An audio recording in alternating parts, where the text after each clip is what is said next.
पप्पा, तुम्हाला 80व्या वर्षात पदार्पण झालंय त्याबद्दल वाढदिवसाच्या खूप खूप शुभेच्छा. आज तुमच्या वाढदिवसानिमित्त मला माझ्या आयुष्यातले काही छान प्रसंग सांगायचे आहेत, ज्यामुळे मला तुमच्याकडनं चांगले आशीर्वाद, चांगले संस्कार मिळाले. लहानपणी मला नेहमी असं व्हायचं की मी मुलगी आहे, बरोबर, पण मला मुलांसारख्या रिस्पॉन्सिबिलिटीज हव्यात आणि मी त्या पद्धतीनेच तुमचा मुलगा म्हणून जगणार आहे. आणि असं मला पहिल्यापासून नेहमी वाटायचं. पण सतत असं असायचं की तू मुलगी आहेस, तू मोठ्या आवाजात बोलायचं नाही, हसायचं नाही, हे करायचं नाही, ते करायचं नाही. मग मी चिडायचे त्या गोष्टींवरती की मला असं का, मी मुलगासारखंच वागणार, मी मुलांसारखंच करणार. पण मग ते तसे नियम मला का होते हे मला आत्ता मी जेव्हा एवढी मोठी झाली आहे तेव्हा कळतंय. लहानपणी असं व्हायचं की मी मोठी होते आणि सचिन तुषार लहान होते. मग मला नेहमी असं मधनं वाटायचं की त्या दोघांचे लाड होत आहेत, माझे काही लाड होत नाही कारण मी मोठी आहे. आणि मला नेहमी समजूनच घ्यायचे कारण ते दोघं लहान आहेत. पण मी कॉलेजला जायला लागले तेव्हा मला असं लक्षात आलं की पप्पांना माझी खूप काळजी आहे. आणि ते नियम जे होते काळजीचे किंवा समजावून सांगण्याचे, ते का होते, जेव्हा मी आजची बाहेरची परिस्थिती बघते की मुलींवर वेगळ्या वेगळ्या पद्धतीने अत्याचार केले जातात आणि त्या काळामध्ये मुलींना घरातल्या लोकांना ते सांगताही येत नाहीत. पण माझ्या घरामध्ये माझे वडीलच इतके छान माझे मित्र होते की मला कधीही कुठलाही प्रॉब्लेम त्यांना सांगायला कसलीच भीती वाटली नाही. एक मित्राप्रमाणे, एक भावाप्रमाणे नेहमी त्यांनी मला सपोर्ट केला. लहानपणीचे काही प्रसंग सांगताना मला कॉलेजला असताना कॉलेजमधनं कोणी त्रास दिला किंवा मुलं त्रास देतात अशा पद्धतीने मी जेव्हा माझ्या वडिलांना सांगायची की असा मुलगा मला त्रास देतोय पप्पा, तर माझे वडील सांगायचे स्पष्ट की तू पाटलाची लेक आहेस, तू स्ट्रॉंगली त्या माणसाला सांग की मला त्रास द्यायचा नाही. दिलत तर माझे वडील MSCB ऑफिसमध्ये आहेत आणि पप्पांचं नेहमीचं वाक्य असायचं की त्रास दिला तर तुला कृष्णेचं पाणी दाखवतो. त्यामुळे मला कधी कोणाचा त्रास झाला नाही आणि मी तेवढ्याच धीटपणे माझं कॉलेजचं लाईफ आणि आजपर्यंतच्या लाईफमध्ये बाहेर चांगल्या पद्धतीने जगले. मी आज राईज अँड शाईनमध्ये जनरल मॅनेजर म्हणून काम करते. जनरल मॅनेजर्समध्ये सुरुवातीच्या काळामध्ये फिमेल म्हणून मी एकटीच होते.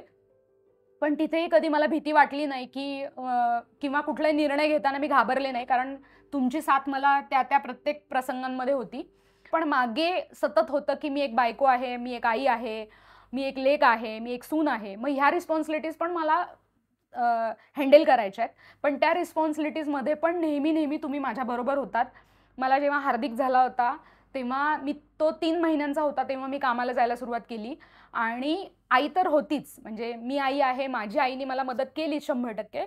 पण एक वडील म्हणून हार्दिकला सांभाळणं, संध्याकाळी मला उशीर होतोय त्यावेळेस तुम्ही झोपाळ्यावरती त्याला घेऊन बसायचात, त्याची काळजी घ्यायचात.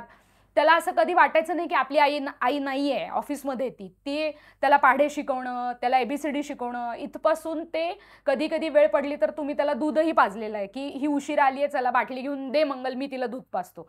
तर ह्या ज्या गोष्टी तुम्ही माझ्यासाठी केल्या, म्हणजे त्याचं मी तुम्हाला थँक्यू शब्दात म्हणू शकत नाही. पण मी ह्या सगळ्यासाठी मी खूप लकी आहे आणि मला खूप छान वाटतं की मला तुमच्यासारखे वडील भेटले आणि प्रत्येक जन्मी तुम्हीच मला वडील म्हणून पाहिजे. हार्दिक मोठा झाला आणि माझं करिअर आणि वेळेप्रमाणे कधी मी आजारी पडली असेल, कधी तुम्ही आजारी पडला असाल, आई आजारी पडली, ह्या प्रत्येक प्रसंगांमध्ये तुम्ही जे स्ट्रॉंग नवरा होतात, कधी स्ट्रॉंग मुलांच्या पाठीमागे राहणारे स्ट्रॉंग वडील होतात, ते प्रत्येक प्रसंग मी इतक्या जवळनं बघितले. त्या प्रत्येक प्रसंगांमध्ये जेव्हा जेव्हा माझ्या आयुष्यात तसे काही प्रसंग येतात त्या प्रत्येक वेळी मला मी आठवते की या प्रसंगांमध्ये माझ्या वडिलांनी काय केलं असतं, मला ते करायचंय, मला त्या पद्धतीने पुढे जायचंय. आणि जसं तुम्ही 80व्या वर्षी सॅटिस्फाईड लाईफ जगलंय तेच आयुष्य मला जगायचंय आणि तुम्हीच माझे आदर्श आहात. तुम्ही नेहमी म्हणता की तुमच्या आयुष्यामध्ये M म्हणजे सक्सेस आहे, पण माझ्या आयुष्यामध्ये B म्हणजे सक्सेस आहे. B फॉर भीमराव आणि B फॉर भाग्यश्री. तर भाग्यश्री पाटील मॅडम हे आणखीन एक व्यक्तिमत्व आहे माझ्या आयुष्यातलं की ज्यांच्यामुळे माझा संसार आणि माझं आयुष्य सुरायला लागलं. तसंच तुम्ही 1 नंबर स्थानी आहात आणि मी खूप लकी आहे की मला देवाने तुमच्यासारखे वडील दिले. सगळ्यांनी साथ दिली, आई, सचिन, तुषार, नवरा, सासू सासरे, नणंद, दीर, पण सगळ्यात मुलाची साथ, खमकी साथ जी होती ती तुमची होती पप्पा. आणि मला खूपच अभिमान आहे की तुम्ही माझे वडील आहात. तुम्ही जेव्हा गुणवंत कामगार म्हणून पुरस्कार घेतलात किंवा जेव्हा तुम्ही इंटकचे सेक्रेटरी होतात तेव्हा तुमचं भाषण, ह्या सगळ्यातनं मी नेहमी इन्स्पायर झाले आणि मी नेहमी तुम्हाला फॉलो करायचे की माझे वडील असे बोलतात ना, मला असं बोलायचे. माझे वडील असे राहतात, मला असं राहायचंय. मग तुम्हाला जसं शिकायला आवडतं किंवा गोष्टी जिद्दीने तुम्ही करता, तसंच मलाही करायचं असतं आणि मी त्या लेव्हलपर्यंत जाऊन नेहमी करायचा प्रयत्न केलाय आजपर्यंत.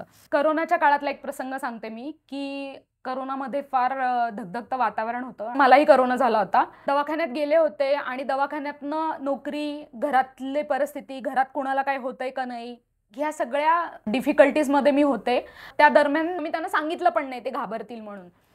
तर मग त्यांना असं झालं, की ही गेले 8 दिवस झालं माझ्याशी बोलत नाही, रोज बोलणारी माझी लेक कुठं गेली, नाही का? तर मग त्यांनी एक व्हिडिओ कॉल केला. मला म्हटले, "मला काही सांगू नकोस. मला आत्ताच्या आत्ता तुला बघायचंय. तू कुठे आहेस? आत्ताच्या आत्ता तू मला सांग." तर मी व्हिडिओ कॉल रिसीव्ह केला आणि मला इतकं भयानक रडायला आलं, की मग मी त्यांना त्या इमोशन्समध्ये सांगितलं, की "पप्पा मला कोरोना झालाय आणि मी रेमेडीचे एवढे-एवढे इंजेक्शन्स घेतलेत." तर त्यावेळेस त्यांनी स्वतःचे म्हणजे त्यांचं वय आपण म्हातारे आहोत आणि आपल्याला आता ती ती जर घरी आली तर आपल्याला कोरोना होईल, आपल्या जीवाचं काही कमी जास्त होईल, असा अजिबात विचार न करता डायरेक्ट म्हटले, की "तू तुझ्या घरात राहण्यापेक्षा तू माझ्या इथे येऊन राहा. मी तुझी काळजी घेतो. मी तुला ज्यूस आणि हे सगळं देतो आणि तुला लगेच बरं करतो. तू अजिबात घाबरू नकोस." तर त्या क्षणी मी घाबरले, की मी गेल्यामुळे कदाचित घरातल्या लोकांना कोणाला काहीतरी होईल, तुषारला, स्नेहाला काहीतरी होईल. पण वडिलांचा जो कॉन्फिडन्स होता, की "तुला काही नाही होणार आहे, तू ये इथे."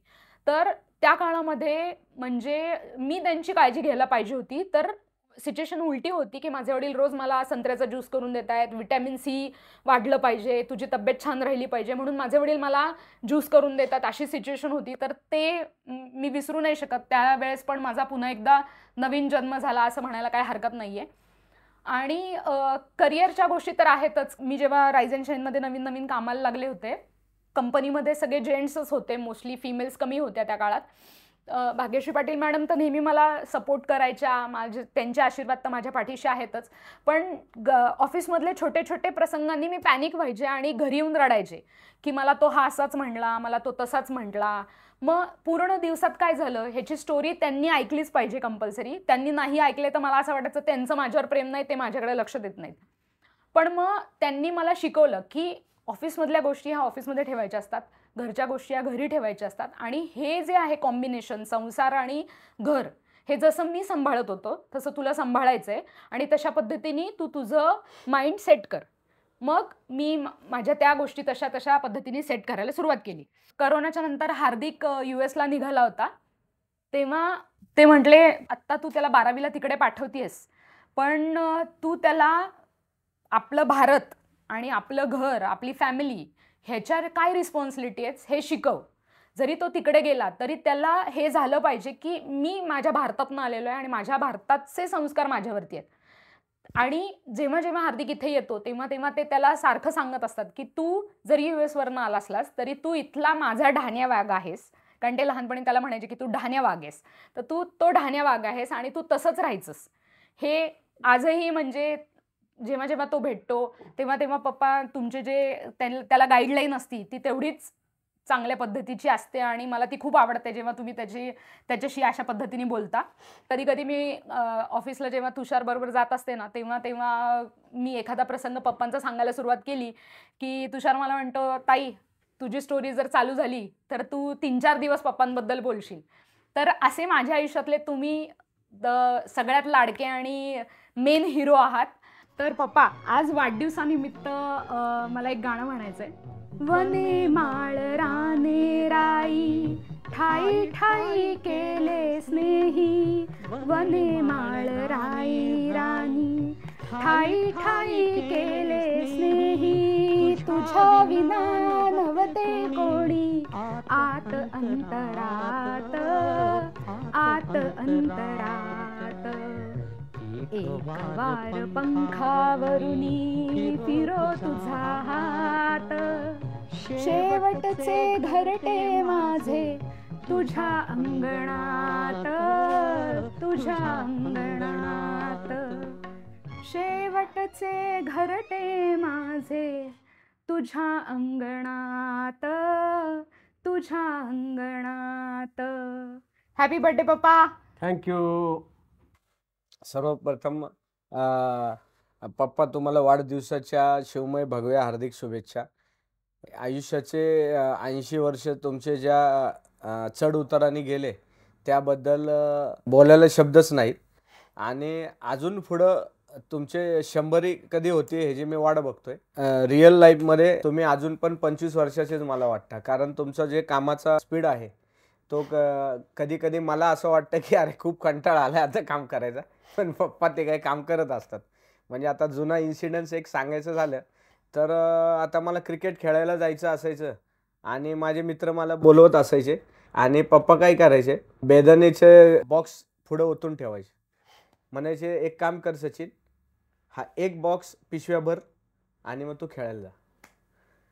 मग तो एक बॉक्स भरायला फुल स्पीडने करायला जरी गेलं ना तरी अर्धा पाऊण तास लागायचा. आणि आपण म्हणलं ना आता झालं, उरकतं झालं नाही का, गडबड कर. पप्पा म्हणायचे एक काम करा, आता तू आणि तुषार दोघात एक बॉक्स घ्या म्हणजे सगळंच काम झालं. आणि हे सगळं झालं त्याच्यानंतर असं कळायचं की माझ्या मित्रांनी खेळून घरी गेलेत, 7 वाजून गेलेले. असं व्हायचं. कधी कधी काय व्हायचं की मला पतंग उडवायला खूप आवडायचं. पप्पांना एक काय सवय होती, सकाळी लवकर उठून आवरून झालं की पप्पा एक राऊंड मारायला बाहेर जायचे. सकाळी 8-8:30च्या टायमाला स्कूटर काढायचे, बाहेर जायचे. माझे जे शाळेला जायचा जो टाईम असायचा तो साधारणतः 11:30-12चा टाईम असायचा. पप्पा राऊंड मारून पप्पा यायचे किती वाजता, 10 वाजता. म्हणजे मला मध्ये किती वेळ मिळायचा, 1-1.5 तासाचा टाईम मिळायचा. मग मी काय करायचो, पटकन आसरीन पतंग घ्यायचो, पतंग उडवायला जायचो. म्हणजे शेजारच्या बिल्डिंगमध्ये पतंग उडवायला चालू केला तर खालनंच आईने आवाज द्यायची, अरे पाटील येतील बघ. परत खाली पळत खाली. म्हणजे एक तर वारा नसायचा, तो पतंग काय उडायचा नाही. परत म्हणजे हे झालं पतंगीचं. मग असं असं लाईफमध्ये बरेचसे माझे इन्सिडेंट्स असे झालेत की त्याच्यावर एक पिक्चरच तयार होईल. कधी कधी असं वाटायचं की आई मला लटकवते. म्हणजे म्हणजे बघा बघा पाटील सचिनने काय केलं, की आलेत पप्पा आले, फुल फटकवलं मला. माझ्या आयुष्यामध्ये माझे जर गुरु कोण म्हटले तर मला 2 गुरु आहेत. एक तर माझे लहानपणापासून आत्तापर्यंतचे जे गुरु आहेत ते माझे वडील आहेत आणि दुसरे गुरु म्हणजे छत्रपती शिवाजी महाराज आहेत. या सगळ्या गोष्टीतनं शिकायला एवढंच मिळतं आहे की अजून आपल्याला खूप शिकायचं आहे. जे वडिलांकडनं जेवढं शिकायला मिळेल, म्हणजे एक चहाचा कप असतो भरलेला, तो भरलेला चहाचा कप म्हणजे वडील आहेत. जेवढं एक एक सिप आपण पीत जातोय तेवढं आपल्याला ते म्हणजे त्याच्यातनं शिकायला मिळतंय. आता ते आपण किती आत्मसात करतोय तो एक विषय आहे की मला जेवढं शक्य झालं म्हणजे मुलगा म्हणून तेवढं मी माझा 100% द्यायचा प्रयत्न करतो. वडिलांमुळे एक मला महत्त्वाची गोष्ट जी भेटली, एक घर इथं बनवून ठेवलं वडिलांनी, एक घर गावाकडं पण बनवून ठेवलं. छत्रपती शिवाजी महाराजांचे 350पेक्षा जास्त किल्ल्यांचं काम करायचा प्रयत्न माझा आहे आणि छत्रपती शासन ग्रुपला प्रदेशाध्यक्ष आहे महाराष्ट्र राज्य मी, आणि गडदुर्ग संवर्धन ट्रस्टला विश्वस्त म्हणून मी काम करतो महाराष्ट्र राज्यासाठी. आणि परत एकदा वाढदिवसाच्या शिवमय भगवे हार्दिक शुभेच्छा. आई तुळजाभवानी आपणाला उदंड आयुष्य देव, हीच आई चरणी प्रार्थना. छत्रपती शिवाजी महाराजांची गारद तू बोलतोस आणि आवाज जसा आहे, माझी एकच इच्छा आहे की ती गारद तू पुन्हा एकदा म्हणून दाखवावीस. हयापती, गणपती, गजपती, अश्वपती, भूपती, जडपती, प्रजापती, सुवर्ण राज्य श्रीपती, अष्टावधान जागृत, अष्टप्रधान वेष्टित, न्यायालंकार मंडित, शस्त्रास्त्र शास्त्र शस्त्र पारंगत, राजनीती धुरंधर, प्रौढ प्रताप पुरंदर, क्षत्रिय कुलावतंस, सुवर्ण सिंहासनाधीश्वर, महाराजाधिराज, श्रीमंत श्रीमंत श्रीमंत श्री छत्रपती शिवाजीराजे महाराज की, परमवीर छत्रपती संभाजीराजे महाराज की, भारत माता की, भारत माता की, नमः पार्वतीपते हर हर महादेव, जय श्रीराम, जय जय श्रीराम, वंदे वंदे जय भवानी.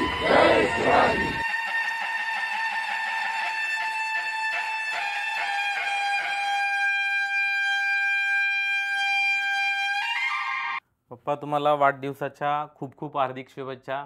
80व्या वर्षामध्ये पदार्पण झालं तुमचं, त्याबद्दल खूप खूप अभिनंदन. पप्पांचा जन्म 1 मार्च 1946 माझा जन्म 1 मार्च 1986. त्यामुळे दरवर्षी एक महत्त्वाची गोष्ट अशी घडते की प्रचंड आनंदाचा दिवस असतो माझ्यासाठी, की ही फार लकी घटना आहे. त्याबद्दल आईला पहिलं धन्यवाद, की बरोबर 1 मार्चला माझा जन्म झाला पप्पांच्याच वाढदिवसादिवशी. त्यामुळे मला जन्मापासूनच असं वाटायचं, जसं-जसं कळायला लागलं तसं, की पप्पांचं नशीब जसं भारी तसं माझं नशीब पण भारीच होणार आणि तसंच मी हळू-हळू त्यांच्याप्रमाणे जगायचा प्रयत्न करेल आणि प्रगती करायचा प्रयत्न करेल. आता मी एक वडील झालोय, त्यामुळे मला कळतंय, की मनूला मला शिकवायची एखादी गोष्ट, ती शिकवण्यासाठी काय-काय गोष्टी करायला लागतात बेसिकमध्ये. सकाळी उठल्यावर काय करायला पाहिजे, देवाला नमस्कार केला पाहिजे. अभ्यासाबाबतीत म्हटलं तर आता मनूला समजा पाढे चालू झालेत, तर असं वाटतं की अरे हे पाढे कसे काय शिकवायचे? मला कशी शिकवले होते पप्पांनी काय माहिती, पण शिकवले तर खरं, पण आजपर्यंत माझ्या डोक्यातनं एकही पाढा विसरलेला नाही. मग स्पेलिंगचा विषय असेल, की एवढे मोठे-मोठे स्पेलिंग कसे काय मला लक्षात येतात, कसे काय बनवता येतात. त्याबद्दल एक प्रसंग सांगतो. पप्पांनी लहानपणी एक आमच्याशी पैज लावली होती, की जो जितके स्पेलिंग पाठ करेल, तेवढ्या स्पेलिंगला पर स्पेलिंगला तुम्हाला ₹1 मिळणार. मग सुरू झालं. मग पप्पांना म्हटलं, "पप्पा छोटे-छोटे पण लिहिणार आम्ही, 2 वर्डवाले पण स्पेलिंग लिहिणार." पप्पा म्हटले, "लिही, जेवढं जमेल तेवढं लिही." मग आम्ही त्यावेळी लिहिलं मे महिन्याच्या सुट्टीमध्ये. त्याच्यानंतरनं मराठीची पुस्तकं वाचण्यासाठी पण त्यांनीच प्रेरित केलं, की बाबा ही मराठीची पुस्तकं वाचतात. आता मनू जेव्हा मराठी वाचताना तिला अडथळा येतो, तेव्हा मला कळतंय, की मराठीची पुस्तकं सुट्ट्यांमध्ये, मे महिन्याच्या सुट्ट्यांमध्ये ते पप्पा का आणायचे घरी. ते मासिक असायचं, दीपावली मासिक असायचं किंवा मे महिन्यामध्ये काही ना काहीतरी असायचं. तर ते वाचल्यामुळे ते एक वाचनाचा सराव झाला आणि स्मूथली आम्ही ते वाचू शकतोय आता. मी होतो नुमोई मुलांच्या शाळेमध्ये. वाडिया कॉलेजमध्ये गेलो. वाडिया कॉलेजला पप्पांनी म्हटले, की इथं चांगले पर्सेंटेज भेटलेत, ॲडमिशन भेटायला पाहिजे. तिथं आमची ओपन कॅटेगरी असल्यामुळे तिथं रँकिंग एकदम हाय. ओपन कॅटेगरीला ओपनिंगच होती काहीतरी 82%ची आणि मला काहीतरी 78% पडले होते. 4% कमी पडत होते. मग म्हटलं, "पप्पा आता कसं काय करायचं?" पप्पांची नेमकी बदली होती मुंबईला त्यावेळी आणि म्हटलं, "पप्पा आता कसं काय करायचं?" पप्पा म्हटले, की "काही नाही, तू जा तिथे आणि तिथं हे रँकिंग लागली, लिस्ट लागली, की मला सांग तू काय झाली आहे लिस्ट ती." मग पप्पांना सांगायचं. मग पप्पा म्हणायचे, "अरे कसं आहे, एक सुट्टी घेतली तर डायरेक्ट माझे ₹2100 कट होणार आहेत. मग तू परफेक्ट दिवस सांग, की कोणत्या दिवशी यायचं आणि बोलायचं आहे." म्हटलं, "पप्पा मी 4 वेळा चक्कर मारली, काही होत नाही आहे तशा कुठल्याच गोष्टी." मग पप्पा म्हटले, "ठीक आहे, चल मी 1 दिवस येतो." पप्पा 1 दिवस आले आणि म्हणजे कोणाला विनोद वाटू शकतो, कोणाला जादू वाटू शकते, माहीत नाही काय. पप्पा फक्त एक बेदाण्याचे पाकीट घेऊन आले होते आणि प्रिन्सिपलच्या केबिनमध्ये गेले. म्हटले, "मी MSCB ऑफिसमध्ये काम करतो. असं-असं आहे, माझी बदली तिथं असते, त्यामुळे मला वारंवार यायला जमत नाही." पप्पांनी एक बेदाण्याचं पाकीट दिलं आणि त्यानंतर सिरियसली ॲडमिशन झालं. मग मला ते असं वाटलं, की म्हणजे मराठी माणूस आणि त्याची जी स्टोरी जर सांगितली समोरच्याला आणि प्रेमाने जर एखादी वस्तू दिली, तर ती ॲक्सेप्ट होऊन मोठमोठी कामे होऊ शकतात. फक्त आपल्या तोंडामध्ये साखर असली पाहिजे. लहानपणी म्हणण्यापेक्षा आत्तापर्यंत पप्पा बेदाणे विकतात. पप्पा आता 80 वर्षाचे झालेत तरी पण. तर ते बेदाण्याची पोती घेऊन यायचो आम्ही आणि त्या बेदाण्याच्या पोती कशा असायचं, की त्याला काटक्या वगैरे असायच्या. तर तो स्वच्छ करायचा असतो. तो पोतं पप्पा ओतायचे, 3 ढीग करून द्यायचे, 5 ढीग करायचे, आई, मी, पप्पा वगैरे असं. आणि ढीग केल्यावर तो स्वच्छ करायचा असायचा. तर छोटा ढीग थोड्या वेळ केल्यानंतर, लहान मुलगा आहे मी समजा, तर मला थोड्या वेळाने यायचा कंटाळा, की किती वेळ साफ करायचं म्हणून. मग तिथं मला कळलं, की चिकाटीने करायचं म्हणजे नक्की काय करायचं. एक गोष्ट कॉन्स्टंटली करत राहिलं तर तो मोठा जो डोंगर असतो तो पण हळू कमी होत जातो. या पद्धतीने कळलं, की चिकाटीने काम काय करायचं. पप्पा समजा आईशी कसे वागतात, आपण कसं वागलं पाहिजे मग आपल्या बायकोशी. मग पप्पा मुलीशी कसे वागतात, आपण आपल्या मुलीशी कसं वागलं पाहिजे. ह्या बऱ्याच गोष्टी टप्प्याटप्प्याने शिकत समजत गेलो मी. मी आता 40व्या वर्षात, तर मला पर्सनली असं वाटतं, की एकदम योग्य पद्धतीने पप्पांनी घडवलं. त्यामुळे आज मी जो काही आहे लोकांच्या समोर, तो त्यांच्यामुळे आहे. मी माझ्या परीने तर पूर्णपणे सर्व प्रकारे प्रयत्न करतोय. मुलगा म्हणून असो किंवा नवरा म्हणून असो किंवा एक भाऊ म्हणून असो, सगळे ज्या साईडने जे प्रयत्न करता येईल आपली फॅमिली एकत्र राहावी यासाठी प्रयत्न करतोय. पुन्हा एकदा पप्पा तुम्हाला वाढदिवसाच्या खूप खूप हार्दिक शुभेच्छा. वाढदिवसाबद्दल ज्या शुभेच्छा दिल्या त्याबद्दल मी धन्यवाद देतो. धन्यवाद. आजच्या दिवसासाठी, या वाढदिवसाच्या निमित्तानं जर माझ्या काही भावना तुम्हाला जर सांगाव्याशा वाटल्या मला, तर त्या गाण्याच्या एका कडव्यामध्ये मी सांगू शकेल. मान लो घर जो ये सारी दुनिया साथ मेरा नहीं देगी, कौन है फिर मेरी मंजिल का हम सफ़र में हूँ डैडी। आज अगर इतना हंसी ऐसा समा होगा नहीं, अकेले हम अकेले तुम, जो हम तुम संग हो तो फिर क्या गम। तू मेरा दिल, तू मेरी जान, oh I love you daddy. Happy birthday पप्पा।